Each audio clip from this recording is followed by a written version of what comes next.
এবার বাংলাদেশ ফুটবলের formula copy করতে চায় ভারত। দেশের ফুটবলে নবজাগরণের হাওয়া লেগেছে। একের পর এক প্রবাসী ফুটবলারদের আগমনে বেড়েছে বাংলাদেশ ফুটবলের গতি, আর এই ফর্মুলা কপি করবে ভারত। ভারতীয় ফুটবলে এখন চরম দুর্দিন চলছে। এশিয়ান কাপ বাছাইয়ে 2 ম্যাচ খেলে এখনো জয়শূন্য দলটি। প্রথম ম্যাচে বাংলাদেশের সঙ্গে গোলশূন্য ড্রয়ের পর হংকংয়ের কাছে 0-1 ব্যবধানে হেরে গেছে ভারতীয়রা।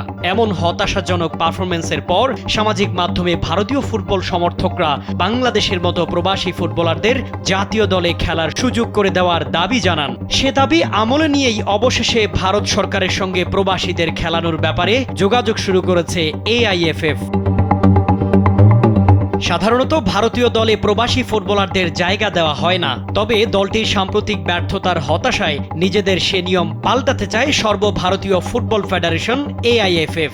দেশটির গণমাধ্যমের নাম প্রকাশে অনিচ্ছুক এক ভারতীয় ফুটবল ফেডারেশন কর্মকর্তা জানিয়েছেন, এবার থেকে প্রবাসী ভারতীয়দেরও জাতীয় দলের হয়ে খেলতে দেওয়ার জন্য অনুরোধ জানানো হয়েছে সরকারের কাছে। সেই আবেদন ভালোভাবে খতিয়ে দেখছে কেন্দ্রীয় সরকার।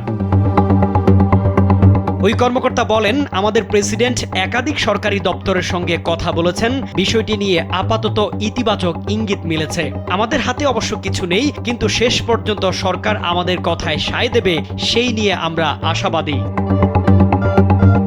তবে প্রবাসী ভারতীয়রা জাতীয় দলের জার্সি গায়ে চড়ালেই যে রাতারাতি ভারতীয় ফুটবলের চেহারা পাল্টে যাবে সেটা মনে করছেন না ওই ফেডারেশন কর্মকর্তা। তার কথায়, প্রবাসী ভারতীয়রা যদি জাতীয় দলের হয়ে খেলার সুযোগ পান তাহলে প্রথম একাদশ গড়ার জন্য অনেক বিকল্প থাকে হাতে। তাছাড়াও এই ফুটবলাররা অনেক উন্নত মানের লিগে ক্লাব ফুটবল খেলে থাকেন। তাদের অভিজ্ঞতা, দক্ষতা থেকে সমৃদ্ধ হতে পারে ভারতীয় ফুটবল। বাংলাদেশ ফুটবলের ঘুরে দাঁড়ানোর গল্প এখন শুধু একটি দেশের নয়, বরং এক প্রেরণার নাম।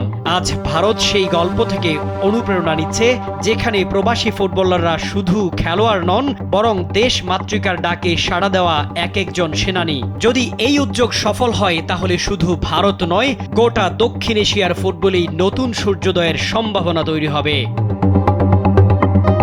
AKM শামীম খান, কালবেলা।